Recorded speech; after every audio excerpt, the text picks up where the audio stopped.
যে মুক্তিযুদ্ধের মাধ্যমে বাংলাদেশ স্বাধীন হয়েছে, যে মুক্তিযুদ্ধে তৎকালীন মেজর জিয়া অত্যন্ত সাহসের সাথে স্বাধীনতা ঘোষণা করে দেশের ছাত্র জনতাকে মুক্তিযুদ্ধে ঐক্যবদ্ধ করেছিলেন, সেই আমাদের শহীদ প্রেসিডেন্ট জিয়াউর রহমান তিনি অত্যন্ত ধৈর্য ধারণ করেছেন। মুক্তিযুদ্ধের পরে তাকে যে সম্মান দেওয়ার কথা এই দেশে, সেই সম্মান তাকে দেওয়া হয় নাই। কিন্তু তৎকালীন যে সরকার, তাদের নিজেদের অন্তর্দ্বন্দ্বে তাদের মধ্যে বিদ্রোহ, কাউন্টার বিদ্রোহের কারণে সেই সরকারের পতন ঘটেছিল। সেই সরকার এদেশে ক্ষমতায় টিকে থাকার জন্য গণতন্ত্র হত্যা করে বাকশাল প্রতিষ্ঠা করেছিল এবং দেশের অর্থনীতি, বৈজ্ঞানিক সমাজতন্ত্রের নামে এখানে লুটপাট করেছিল, যার ফলে ৭৪-এ বাংলাদেশে দুর্ভিক্ষ সৃষ্টি হয়েছিল।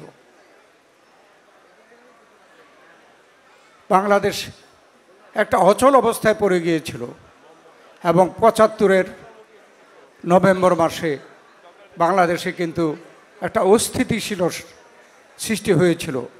তখনও এদেশের মানুষ সিপাহী জনতার বিপ্লবের মাধ্যমে শহীদ প্রেসিডেন্ট জিয়াউর রহমান তখন গ্রেপ্তার ছিলেন সেনাবাহিনী প্রধান হিসাবে। তাকে সেই গ্রেপ্তারকৃত অবস্থা থেকে মুক্ত করে এনে তাকে ক্ষমতায় বসিয়েছিলেন। কাকে? শহীদ প্রেসিডেন্ট জিয়াউর রহমানকে।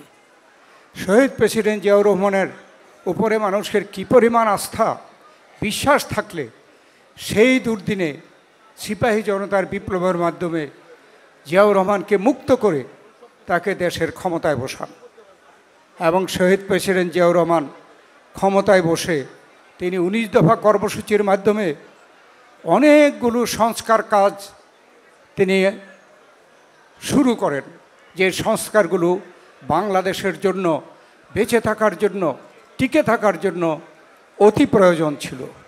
যেমন আমাদের জাতিসত্তা, সে সময় একটা জাতিসত্তার পরিচয় দেওয়া হতো বাঙালি জাতীয়তাবাদ, এটা ভাষার ভিত্তিতে। অথচ আমাদের আশেপাশে পশ্চিমবঙ্গ, ত্রিপুরা, আসাম এমন অনেক জায়গায় বাংলা ভাষাভাষী মানুষ আছে, কিন্তু সেই ভাষার ভিত্তিতে আমাদের জাতিসত্তার পরিচয় ছিল অসম্পূর্ণ। শহীদ প্রেসিডেন্ট জিয়াউর রহমান কত সুদূর প্রসারী একজন দেশপ্রেমিক বাংলাদেশের একজন রাজনীতিক চিন্তা করতে পারেন, যিনি আমাদেরকে পূর্ণাঙ্গ জাতিসত্তার পরিচয় দিয়ে গেছেন বাংলাদেশি জাতীয়তাবাদ। এটা কিন্তু যারা বাংলাদেশি জাতীয়তাবাদের বিরুদ্ধে, তারাও কিন্তু এই বাংলাদেশ জাতীয়তাবাদকে পরিবর্তন করতে পারে নাই। শহীদ জিয়াউর রহমানের পক্ষে এটা সম্ভব হয়েছে। তখন সংবিধানে কতগুলো এমন সব ত্রুটি ছিল যেটা দিয়ে বাংলাদেশ, মুক্ত বাংলাদেশ পরিচালনা সম্ভব ছিল না। যেমন অর্থনীতি সম্বন্ধে, সমাজতান্ত্রিক অর্থনীতি, তারাই সমাজতান্ত্রিক অর্থনীতির নামে লুটপাট করে বাংলাদেশের অর্থনীতিকে ধ্বংস করে দিয়েছিল। শহীদ প্রেসিডেন্ট জিয়াউর রহমান এদেশে মুক্তবাজার অর্থনীতির পথকে তিনি সাহসের সাথে তিনি শুরু করে দিয়ে গিয়েছিলেন। যেই মুক্তবাজার অর্থনীতি আজ পর্যন্ত বাংলাদেশে মানুষ সেটাকে ধারণ করে আজকে উন্নতির দিকে এগিয়ে যাচ্ছে। শহীদ প্রেসিডেন্ট জিয়াউর রহমান এই দেশে আরও অনেক সংস্কার তিনি হাতে নিয়েছিলেন।